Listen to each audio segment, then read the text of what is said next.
আল্লাহ তাআলা বলেন, আল্লাযীনা ইউকিমুনাস সালাতা ওয়া মিম্মা রাযাকনাহুম ইউনফিকুন। আল্লাহ তাআলা বলেন, যারা মুমিনদের কিছু বৈশিষ্ট্য আছে, তার মধ্যে আরেকটি গুণ হলো আল্লাহ তাআলা বলেন, আমি যে মুমিনকে রিজিক দান করেছি তা থেকে আমার রাস্তায় খরচ করবি।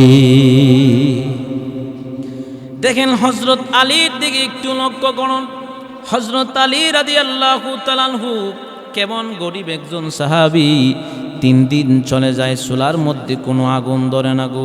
তারপরেও আল্লাহর জন্য, এমনকি আল্লাহর রাস্তায় খরচ করার জন্য কেমন পাগল। জান্নাতি মহিলাদের সর্দারনি হবেন যিনি, হযরত ফাতিমা রাদিয়াল্লাহু তাআলা আনহার স্বামী হযরত আলী রাদিয়াল্লাহু তাআলা আনহু কেমন দামি একজন সাহাবী।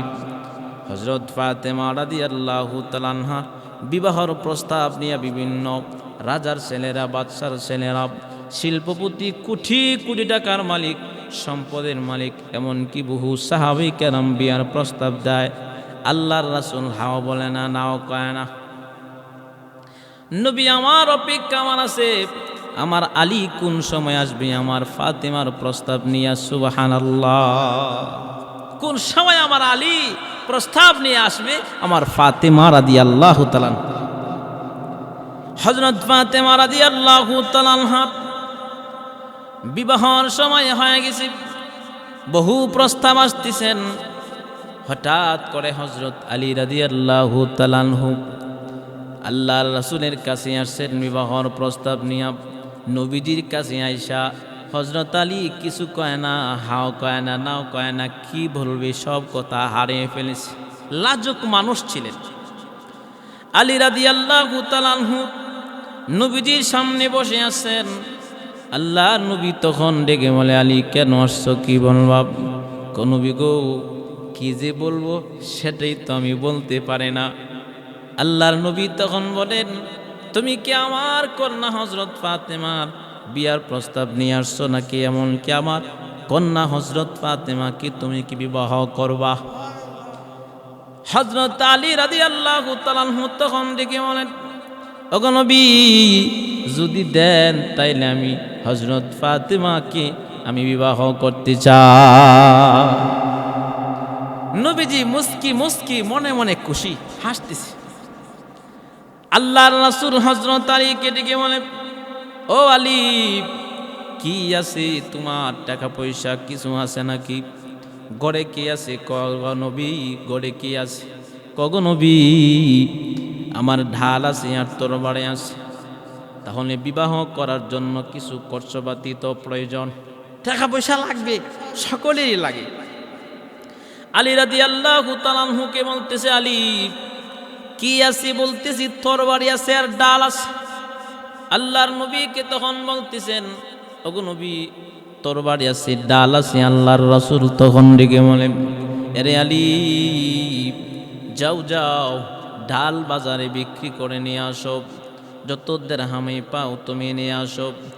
আলী রাদিয়াল্লাহু তাআলা তিনি আবার ডাল বিক্রি করার জন্য দৌড় দিলেন বাজারে। মনে আনন্দ, খুশিতে কলিজা ভরা বিশ্বনবীর কন্যা হযরত ফাতেমা রাদিয়াল্লাহু তাআলা আনহাকে বিবাহ করবেন, কত না খুশির ব্যাপার। হযরত আলী রাদিয়াল্লাহু তাআলা বাজারে যায়। হযরত উসমান গনি রাদিয়াল্লাহু তাআলা তিনি সামনে দাঁড়ায় আছে। বলে, আলী ভাই আপনি কোথায় যান? ডাক দিয়ে বলতেছি, আমি যাইতেছি ঢাল বিক্রি করার জন্য। এমনি ডাক দিয়ে বলেন, এরে আলী, তুমি আমার শালীকে বিবাহ করবা, তুমি আমার ভাইরা হবা, আমি খবরটা জানি না। আলী গো, ডাল বিক্রি করার জন্য যাইতেছেন, আমি যদি ডাল আপনার কাছ থেকে কিনে নেই, আপনি কি আমার কাছে কি ডাল বিক্রি করবেন নাকি? আলী রাদিয়াল্লাহু তাআলা বলেন, আপনি যদি কিনেন অবশ্যই আপনার কাছে ঢাল আমি বিক্রি করব। আলী রাদিয়াল্লাহু তাআলা কে বলতেছেন, ঠিক আছে, আপনার ডাল আমি কিনে নিলাম, এমনকি ডালের বিনিময়ে আপনি যত দিরহাম পাবেন সেটা আপনাকে আমি দিয়ে দিলাম। আলী আবার ডাল দিয়ে দেরহাম নিয়ে নবীজির দিকে চলতেছে। ওসমান গনি রাদিয়াল্লাহু তাআলা আনহু আবার পিছন দিক থেকে দিয়া ডাকতেছে, আলী দাঁড়াও। বলতেছে, কেন গো আপনি আমাকে আবার ডাকতেছেন? তাড়াতাড়ি যেতে হবে, রাসূল আমার জন্য অপেক্ষা আমার। ওসমান গনি রাদিয়াল্লাহু তাআলা আনহু বলেন, আলী রে, তুমি বিশ্ব নবীর কন্যা হযরত ফাতেমা রাদিয়াল্লাহু তাআলা আনহাকে বিবাহ করতেছ, কত সৌভাগ্যের ব্যাপার। এরে আলী, তোমার কাছ থেকে আমি ডাল কিনে নিলাম, এমনকি তোমাকে আমি জাতার বিনিময়ে দিলাম, এখন তো ঢাল আমার। বলতেছে, হ্যাঁ আপনার। ডাক দিয়ে বলতেছে, আলী গো, এই যে নেন ডালটা, আপনাকে আমি উপহার হিসাবে, আপনাকে আমি হাদিয়া হিসাবে দিয়ে দিলাম। কঠিন মুসিবতের ময়দানে যদি আমি কোনো কিছুর জন্য আটকায়া যাই, আল্লাহ পাকের কাছে যেন বলতে পারি, আল্লাহ তোমার বন্ধুর কন্যা হযরত ফাতেমা রাদিয়াল্লাহু তাআলা আনহার বিবাহ, এমনকি হযরত আলী রাদিয়াল্লাহু তাআলা আনহুর বিবাহের মধ্যে আমি ডাল উপহার দিয়েছিলাম, এই জন্যে আল্লাহ পাক যেন আমাকে নাজাত দিয়া দেয়। ঢাল বিক্রি করে চলে গেছেন নবীজির দরবারে। হযরত ফাতেমা রাদিয়াল্লাহু তাআলা আনহা এমনকি হযরত আলীর সাথে বিবাহ হয়ে গেলেন। তাদের দাম্পত্য যেমন জীবন কত সুখীময় ছিল। আজকে বর্তমান সমাজে স্বামী কথা শোনে না, স্ত্রীও কথা শোনে না। স্বামী কয় ডান দিকে, স্ত্রী যায় বাম দিকে। আছে না নাই? আসেনি? স্বামী কয় ডান দিকে চলো, স্ত্রী যায় বাম দিকে। এমনকি স্বামী যদি বলে নামাজ পড়ো, স্ত্রী তখন নামাজও পড়ে না। মনে রাখবেন, আপনি যদি মাগো বোন মরে যান, তাহলে স্বামী যদি আল্লাহর কাছে বদদোয়া করে, আল্লাহ আমার স্ত্রী আমার কথা জীবনও শুনে নাই, আপনি কিন্তু জাহান্নামে দাখিল হতে পারেন। এমনকি হযরত ফাতেমা রাদিয়াল্লাহু তাআলা আনহা, হযরত আলী রাদিয়াল্লাহু তাআলা আনহুর জীবনটা এমন সুন্দর ছিল, তারা দাম্পত্য জীবন এমন সুখময় ছিল। 3 দিন পর্যন্ত চুলার মধ্যে আগুন ধরে নাই, এমনকি কষ্টের দিন কেটেছে, তারপরেও তাদের মধ্যে কোনো ঝগড়া ফাসাদ হয় নাই, না শুকরিয়া হয় নাই। সর্বদা স্বামী স্ত্রী মহব্বতের নজরে একজন আরেকজনের দিকে তাকায় থাকত।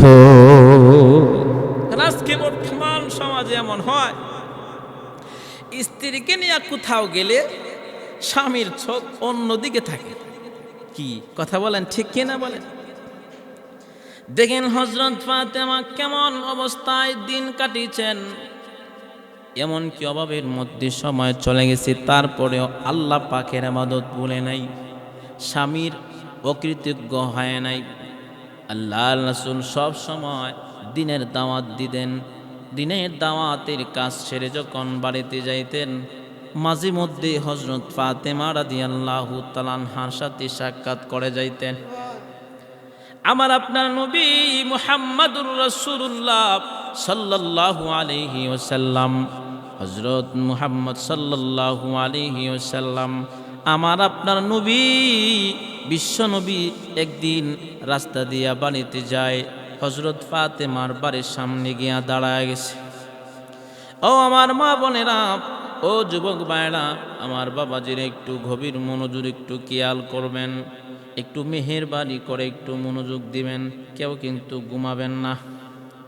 ঘুমানোর সময় এখন নয়, ওয়াজ মাহফিল থেকে যাওয়ার পরে ঘুমাবেন। এমনকি ফজরের নামাজ আদায় করবেন। আল্লাহ পাক সারা রাত্র ইবাদত, নফল ইবাদতের সওয়াব আল্লাহ আমলনামায় লিখে দিবে।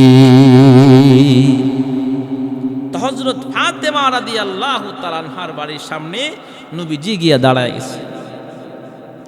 আমার রাসূল ডাকতেছে, ফাতেমা দরজা খুলো নে মা। হযরত ফাতেমা দরজার সামনে গিয়া সালাম দিলেন। সালামের উত্তর বাহির থেকে দিলেন সালাম। আল্লাহর রাসূল ভিতর থেকে উত্তর আসলেন, ওয়া আলাইকুমুস সালাম ওয়া রাহমাতুল্লাহি ওয়া বারাকাতুহু। নবীজি সালাম দিলেন, কন্যাটা সালামের উত্তর দিলেন, হযরত ফাতেমা রাদিয়াল্লাহু তাআলা আনহাকে বলেন, মারে দরজাটা খুলে দাও, তোমার সাথে একটু সাক্ষাৎ করার জন্য আসছি, তোমার সাথে একটু সাক্ষাতের জন্য আমি আসছি। হযরত ফাতেমা রাদিয়াল্লাহু তাআলা আনহা ঘরের ভিতর থেকে ডাক দিয়ে বলে, বাবা আমি কিভাবে দরজাটা খুলব গো আব্বাজান, আমার পরনে পর্যাপ্ত পরিমাণ কাপড় নাই। কেমন অভাবের মধ্যে সময় কাটাইছে আজকে। আমাদের সমাজে অনেক মেয়ে আছে, প্রতি ঈদের মধ্যে কয়েকটা জামা কিনে মাসে মাসে জামা বানায়, এমনকি অনেকে মাসে মাসে সপ্তাহ সপ্তাহ জামা বানায়, অনেকে কাপড় কিনে। এত সুখ হওয়ার পরেও আল্লাহর ইবাদত করতে মনে চায় না, নামাজ আদায় করতে মনে চায় না। কিন্তু হযরত ফাতেমা জান্নাতি মহিলাদের সর্দারনে যিনি, এমনকি হাসান আর হুসাইনের মা যিনি, এমনকি নবীজির কলিজার টুকরা হযরত ফাতেমা এত কষ্টের মধ্যেও কোনোদিন এক ওয়াক্ত নামাজও ছাড়ে নাই, এক ওয়াক্ত নামাজও ছাড়ে নাই। হযরত ফাতেমা রাদিয়াল্লাহু তাআলা আনহা বলতেছি, আব্বা আমি কেমন করে আপনার সামনে আসবো গো, আমার পরনে পর্যাপ্ত পরিমাণ কাপড় নাই। আল্লাহর নবী কথাটা শুই না কষ্ট পাইলেন। আহারে আমার কন্যা বুঝি কষ্টের মধ্যে আছি, তারপরে আলহামদুলিল্লাহ, কারণ আমার নবী পৃথিবীতে সবচাইতে বড় লোক ছিলেন। এই সাবজেক্ট পড়ে একটা বিষয় নিয়ে আলোচনা আমি করব আজকে। হযরত ফাতেমার জীবনে বলতেছি, একটু মনোযোগ দিয়া শোনেন। হযরত ফাতেমা রাদিয়াল্লাহু তাআলা আনহা ঘরের ভিতর থেকে ডাক দিয়ে বলতেছেন, বাবা গো আমার পরনে পর্যাপ্ত পরিমাণ কাপড় আমার পরনে নাই। আল্লাহর নবী মুহাম্মাদুর রাসূলুল্লাহ সাল্লাল্লাহু আলাইহি ওয়াসাল্লাম নবীজির দেহ থেকে চাদর মুবারক দরজার ফাঁক দিয়া ভিতরে দিয়া বলতেছেন, মারে নাও, এই যে চাদর খানা দিয়া তোমার দেহটা গড়ে নাও, তারপরেও তোমাকে একটা নজর আমি দেখতে চাই। কারণ আল্লাহর নবী মুহাম্মাদুর রাসূলুল্লাহ কন্যাদেরকে সব চাইতে বেশি ভালোবাসতেন।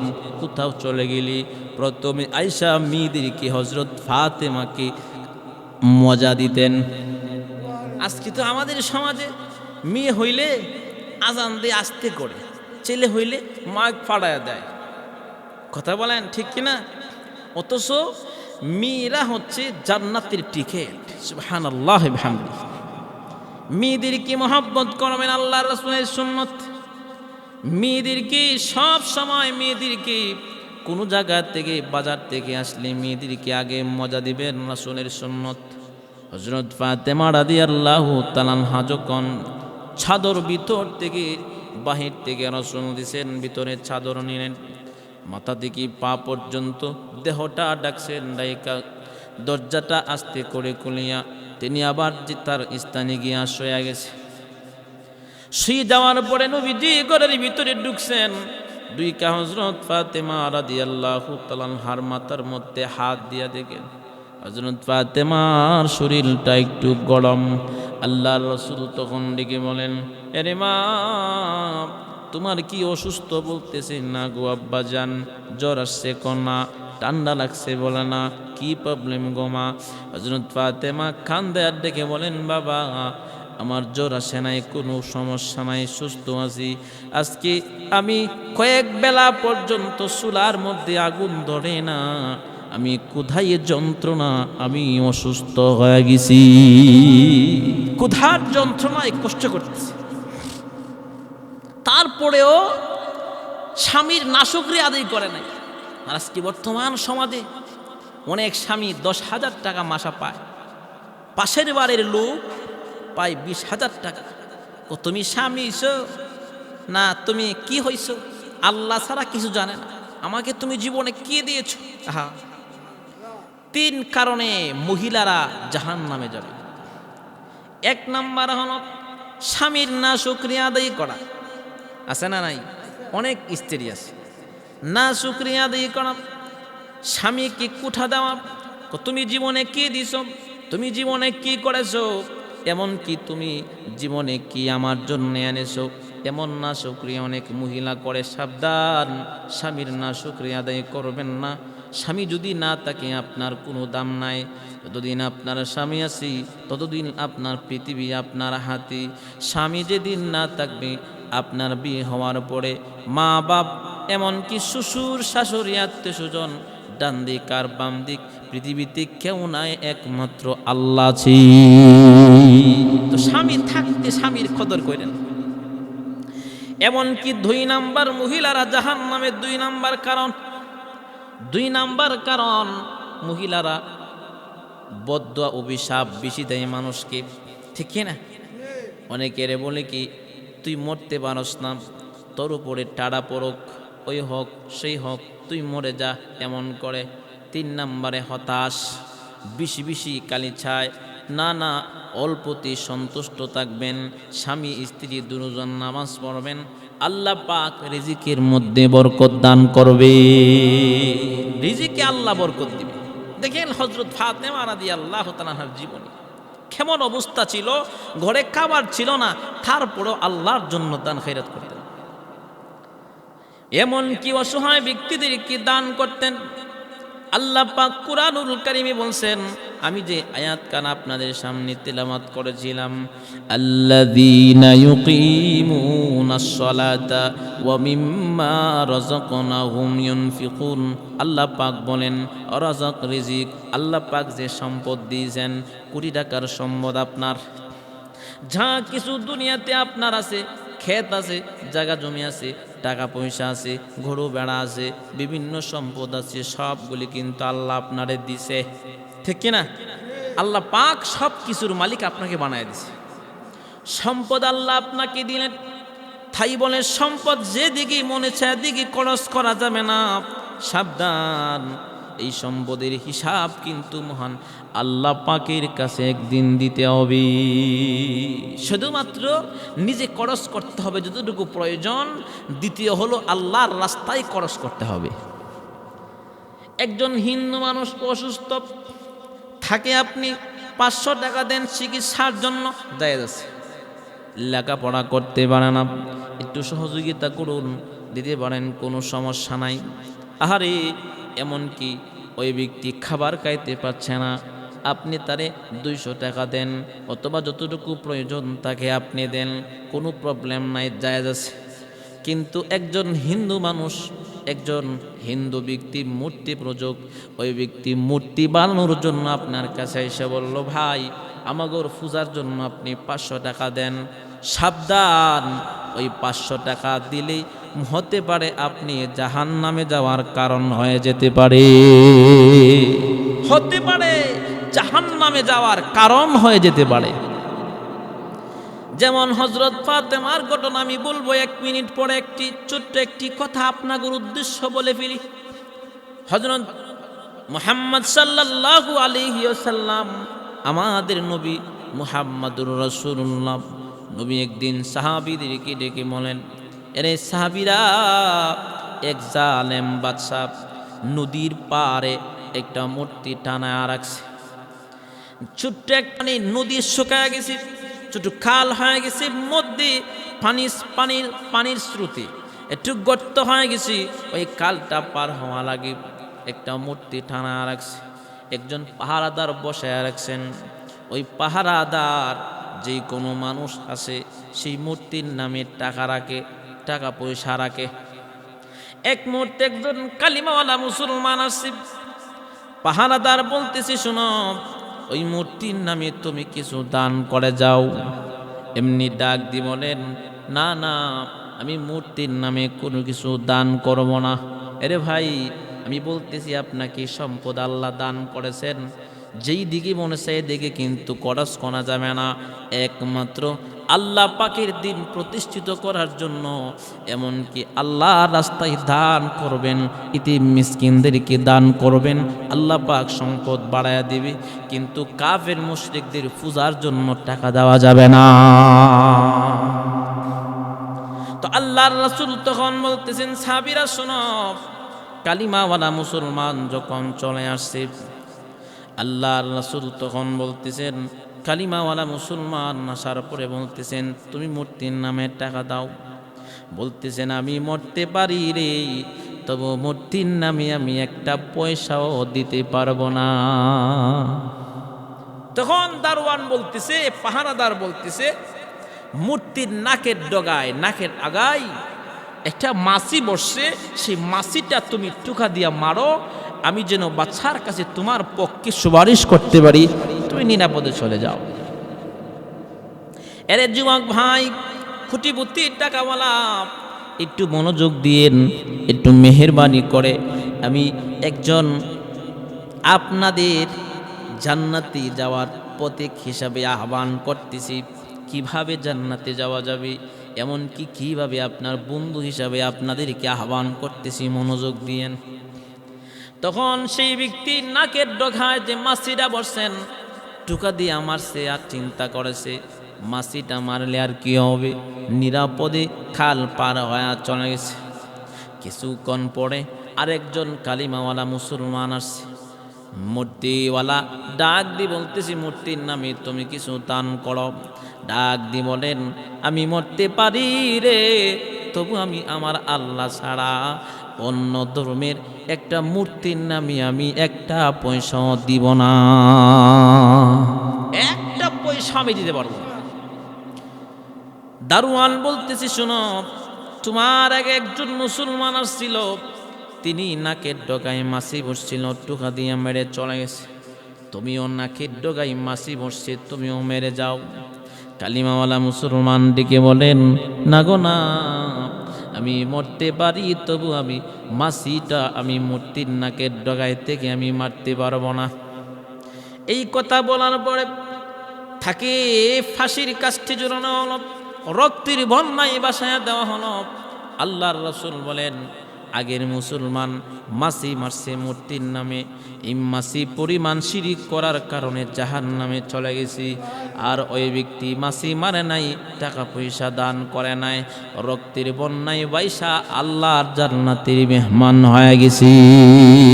তাহলে আল্লাহ পাক বলেছেন যে আল্লাযীনা ইউকিমুনাস সালাতা ওয়া মিম্মা রাযাকনাহুম ইউনফিকুন। আল্লাহ পাক বলেন যে মুমিন যারা, ওদের কিছু গুণ আছে, তাদের মধ্যে বিশেষ একটা গুণ হলো যে আমি যে তাদেরকে রিজিক দান করেছি তা থেকে আমার রাস্তায় দান করবে। সুবহানাল্লাহ।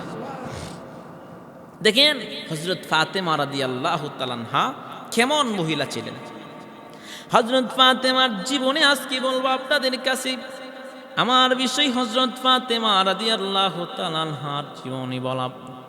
হযরত আলী, হযরত ফাতেমা কত সুন্দর দাম্পত্য জীবন সুন্দর করে মানুষদেরকে শিক্ষা দিয়ে গিয়েছেন। আজকে তো আমরা মা বোনেরা, আমার ভাইয়েরা, ওদেরকে তাদেরকে হযরত ফাতেমাকে বোনেরা অনুসরণ করে না। আজকে অনুসরণ করে বুঝে না, সে বুঝে না, টাপুর টুপুর যে বাংলা নায়ক নায়িকা কতক্ষণ, ঠিক কিনা?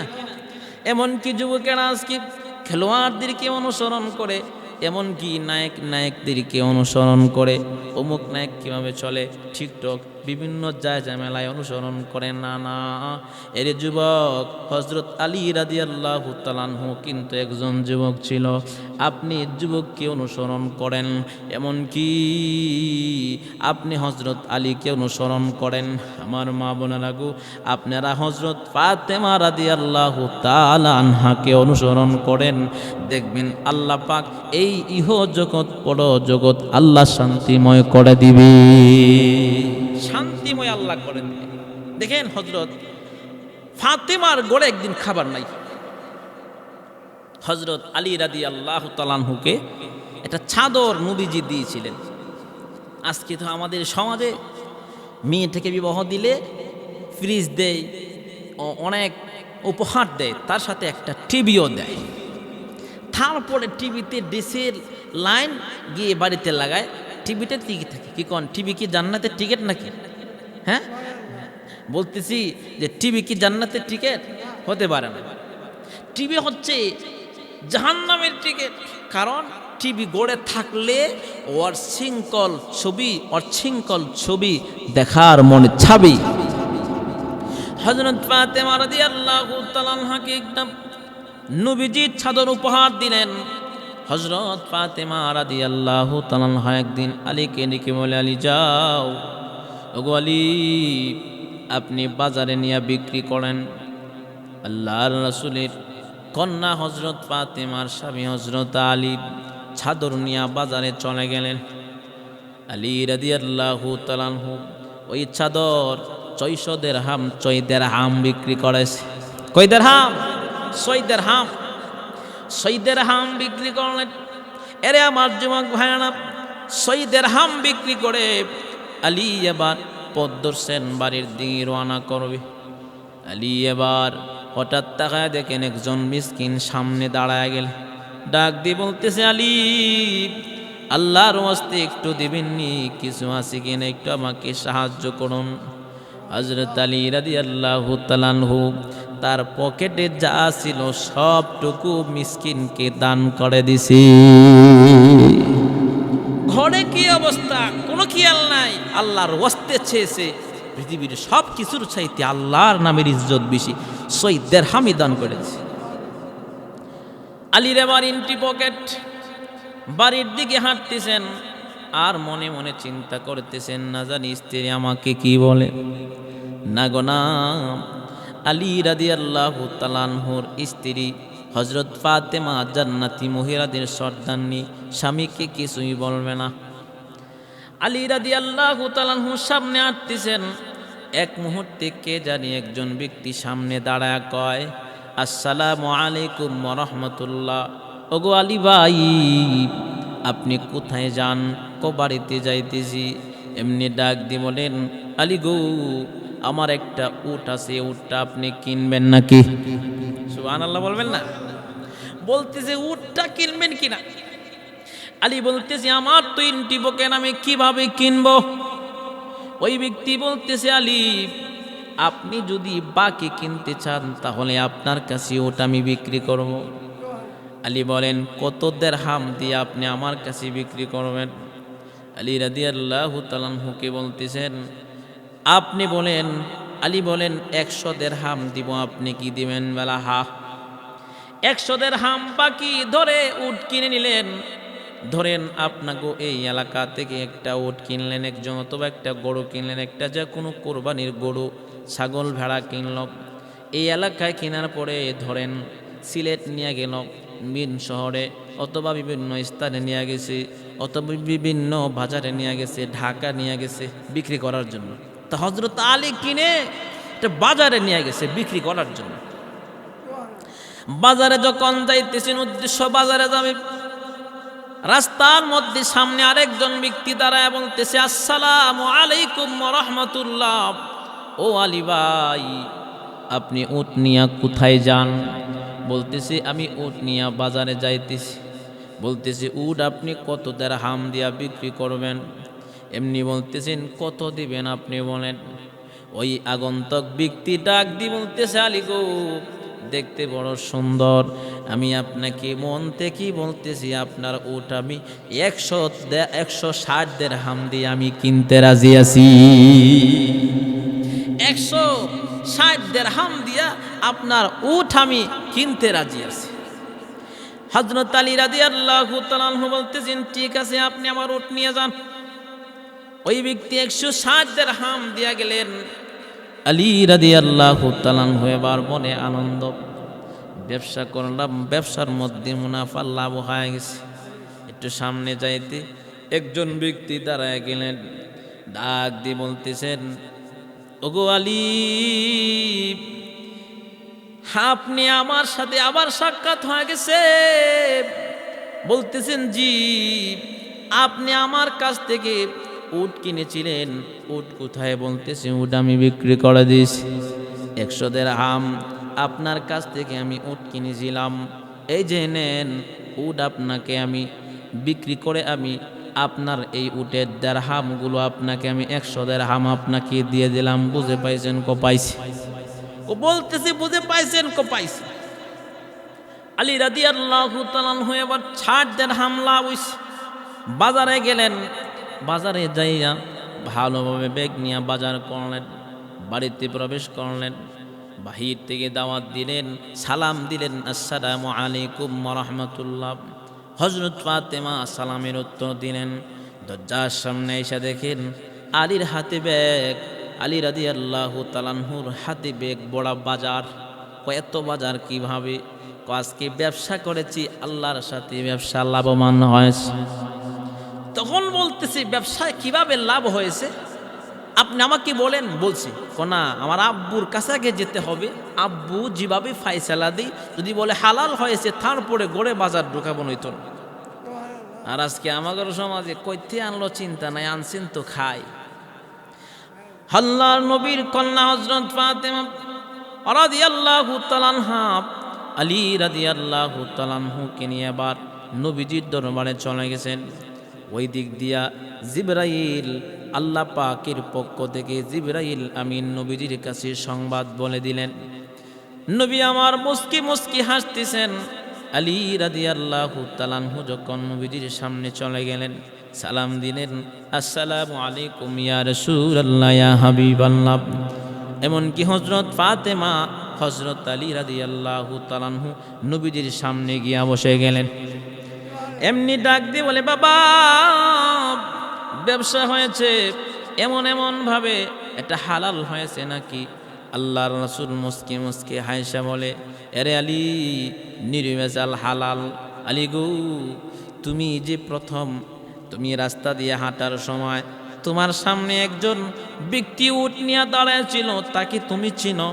আলী রাদিয়াল্লাহু তাআলা আনহু বলেন, না না।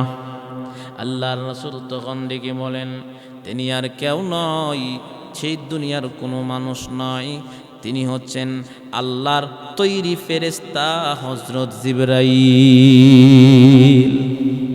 এমনকি ডাক দিয়ে বলতেছি, ওগো আলী, দ্বিতীয় নাম্বার ব্যক্তি যে তোমার উট কিনেছিলেন তাকে তুমি চিনো?